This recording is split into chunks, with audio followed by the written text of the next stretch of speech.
Bismillahirrahmanirrahim. Alhamdulillahirabbil alamin wassalatu wassalamu ala sayyidil mursalin sayyidina wa maulana Muhammadin wa ala alihi wa sahbihi ajma'in. Amma ba'du wa la hawla wa la quwwata illa billahil aliyyil azim. Rabbi shrah li sadri wa yassir li amri wahlul 'uqdatam min lisani yafqahu qawli. Subhanaka la ilma lana illa ma 'allamtana innaka antal alimul hakim. Allahumma rzuqna fahman nabiyyin wa hifdzal mursalin wa ilhamal malaikatil muqarrabin birahmatika ya arhamar rahimin. Qala al-muallifu rahimahullahu ta'ala nafa'ana Allahu bi'ulumihi wa bi asrarihi fid dharain amin ya rabbal alamin. Babul qardi utawi iki iku bab mertelakake utang piutang. Ta'riful qardi utawi definisine qard. Lughatan ing dalam sejarah lughat iku al-qat'u iku mutus. Syara'an lan ing dalem secara syara' iku tamliku syai' iku aweh milik suwiji-wiji ala ayyarudda ing atase yen to balekake sapa muqtarid atau wong kang utang mislahu ing sepadane syai'. Jadi qardu atau hutang menurut bahasa adalah al-qat'u, memutuskan. Sedangkan menurut syara' qardu adalah memberikan hak milik suatu barang agar si muqtarid atau orang yang hutang itu mengembalikan yang semisalnya atau yang sama dengan sesuatu tersebut. Walal mu'alifu rahimahullahu ta'ala. Sekarang hukumnya. Hukmuhu utawi iki iku hukume al-qard. Al-iqradu utawi aweh utang sunnatun iku sunnah. Li'anna fihi kronos tuhune iku ing dalem iqrad i'anatan ono nulungi ala kashfi kurbati makrubin ing atase ngilangi kerupukane wong kang lagi mengalami kerupukan. Jadi hukum iqrad atau hukum memberikan hutang atau menghutangi itu adalah sunnah. Karena memberikan hutang atau menghutangi atau iqrad itu termasuk membantu orang lain dalam rangka menghilangkan kesusahan ataupun kesulitan yang sedang dialaminya. Bahkan terkadang iqrad atau menghutangi itu hukumnya menjadi wajib. Asy-Syaikh mengatakan, illam yakun al-muqtaridu muttarron wa illa fayajibu. Jadi hukum sunnah ini adalah ketika muqtarid atau orang yang hutang itu tidaklah orang yang terdesak. Namun ketika orang yang meminta hutang ini adalah orang yang mutor atau orang yang benar-benar terdesak, benar-benar sangat membutuhkan untuk memenuhi kebutuhan primernya, maka hukum iqrad atau memberi hutang itu adalah wajib. Namun terkadang iqrad itu menjadi haram hukumnya, sebagaimana kata Syekh, wa qad yahrumu kama idza alima aw dhanna annahu yasrifuhu fi ma'siyatin. Kalau seseorang mengetahui atau menyangka, punya prasangka, punya udzon, bahwa muqtarid atau orang yang berhutang itu akan menggunakannya di dalam kemaksiatan. Jadi hukum iqrad atau memberikan hutang, itu hukum asalnya sunnah, dan bisa menjadi wajib ketika orang yang berhutang itu benar-benar terdesak, benar-benar dalam kondisi yang teramat sangat butuh, dan bisa menjadi haram ketika seseorang memiliki dugaan atau mengetahui bahwa orang yang hendak berhutang itu adalah orang yang berpotensi menggunakan harta yang dihutangkan itu di dalam kemaksiatan kepada Allah Subhanahu wa taala. Walal mu'allifu rahimahullahu taala fadluhu tawi keutamaane iqrad iku kabirun iku agung liqaulihi krono dawuhipun Kanjeng Nabi sallallahu alaihi wasallam man utawi sapane wong iku nafasa lamun ngilangi sapa man an akhihi saking dulure man ngilangi kurbatan ing kerupekan siji min kurabid dunya saking pira-pira kerupukane dunya nafasa mongko ngilangi sapa Allahu Gusti Allah anhu saking man kurbatan ing sak kerupekan min kurabi yaumil qiyamati saking piro-piro kerupukane dino kiamat. Jadi menghutangi itu memiliki fadilah yang sangat agung Hal ini berdasarkan sabda Rasulullah Shallallahu Alaihi Wasallam, "Man nafasa an akhihi kurbatan min kurabi dunya, nafasallahu anhu kurbatan min kurabi yaumil qiyamah."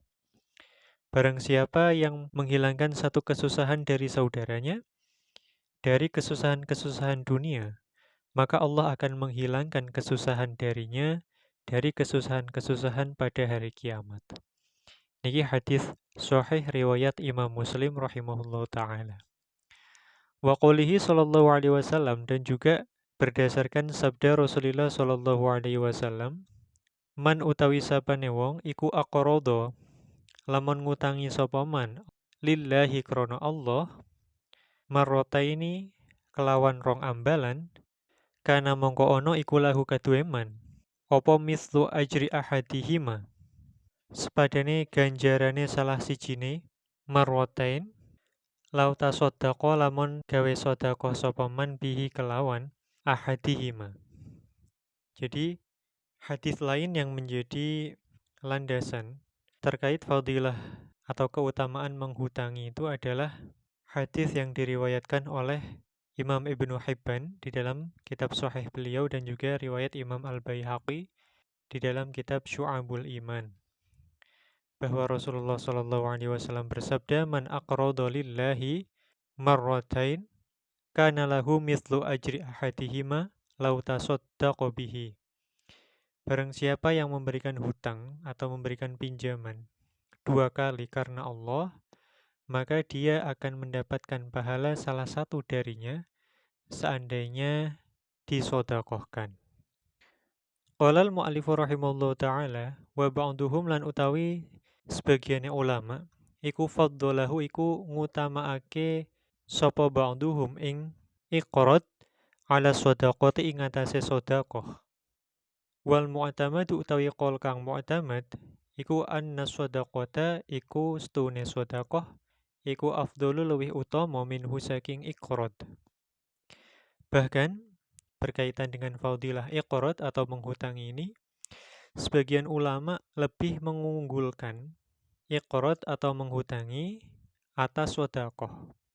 Hal ini berdasarkan hadis riwayat Imam Ibnu Majah, "Ra'aitu lailata usriyabi ala babil jannati maktuban as-sadaqatu bi asyri amsalihha wal qardu bi thamaniyata asyar. Faqultu ya Jibril, ma balul qardi afdalu minas sadaqah?" Qala li anna sa'il yas'alu wa indahu wal mustaqrid la yastaqridu illa min hajatin.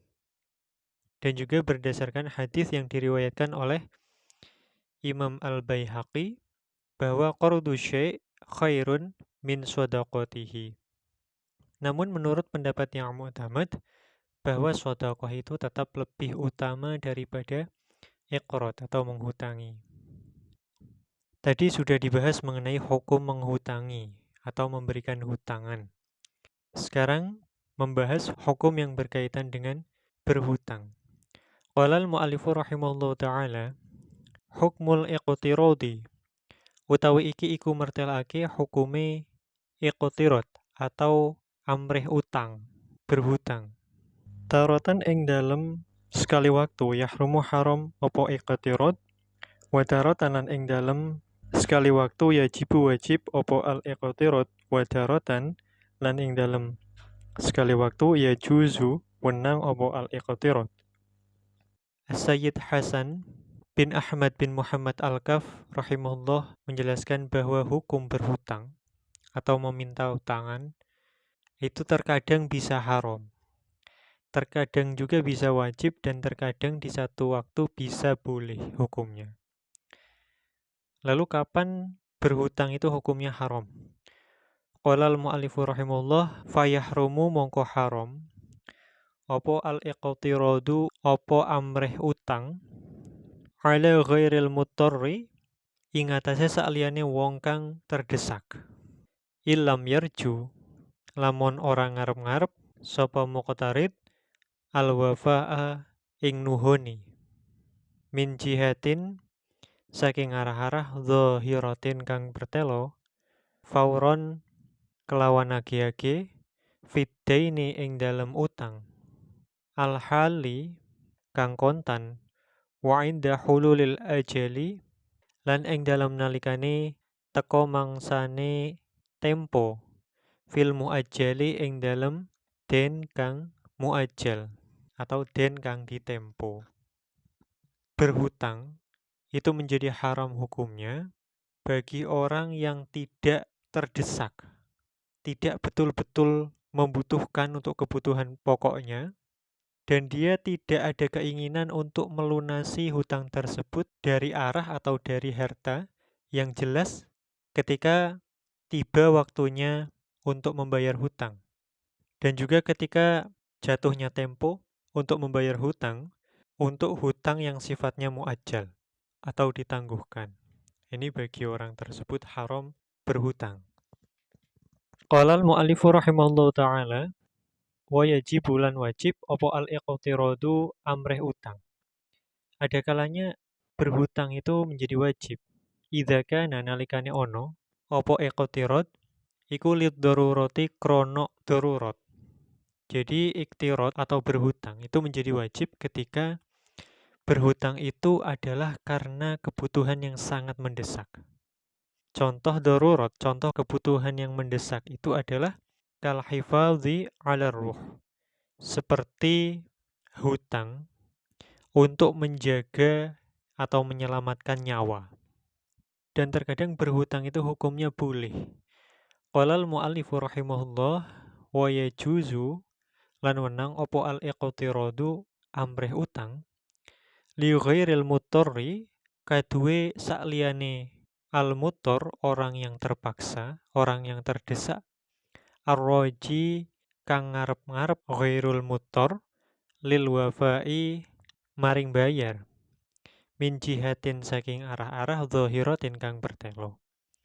Berhutang itu menjadi boleh bagi orang yang tidak dalam keadaan terpaksa atau terdesak, tidak dalam keadaan darurat. Sedangkan dengan berhutangnya itu dia memiliki keinginan dan kesanggupan untuk melunasi dari arah harta yang jelas. Jadi dia memiliki gambaran bagaimana dan kapan dia bisa melunasi hutangnya dan dia memang berkomitmen untuk melunasi hutang tersebut, maka hukumnya boleh. Ini 3 hukum yang disebutkan oleh Sayyid Hasan bin Ahmad bin Muhammad Al-Kaf rahimahullah di dalam At-Taqrirat As-Sadidah fil Masail Mufidah. Qala al-mu'allifu rahimahullahu ta'ala arkanul qardi salasatun ila huna wallahu a'lam bisawab. Subhanakallahumma wa bihamdika asyhadu an la ilaha illa anta astaghfiruka wa atubu ilaik. Subhana rabbika rabbil izzati amma yasifun wa salamun 'alal mursalin walhamdulillahi rabbil alamin.